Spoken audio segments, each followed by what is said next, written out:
দাদু গুগলে দেখলাম আদা চা খাইলে নাকি ঠান্ডা কমে। নাতি, আমিও দেখলাম ফেসবুকে পেঁয়াজের রস মাথায় দিলে নাকি নতুন চুল গজায়। আরে দাদু মনে ফানি মুডে আছে। আরে দাদু আমি তখন সব কিছুই গুগলে দেখি, এমনকি প্রেম করার টিপসটাও গুগলে দেখি। আরে আমি তো তোর দাদির সাথে চিঠি দিয়ে প্রেম করতাম, তখন তো গুগল মুগল ছিল না রে নাতি। আরে দাদু এখন তো আর কেউ চিঠিমিটি পড়ান, সবাই মেসেজ দিয়ে খালাস। আরে দাদু আর একটা নিউজ দেখলাম, একটা গরু নাকি দিনে 100 লিটার দুধ দেয়।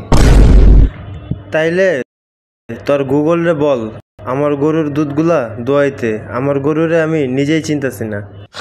দাদুর গরু তো অফেন্ডেড।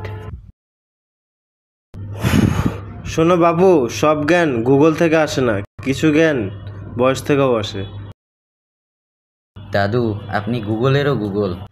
দাদু ইকাল গুগল প্রো ম্যাক্স।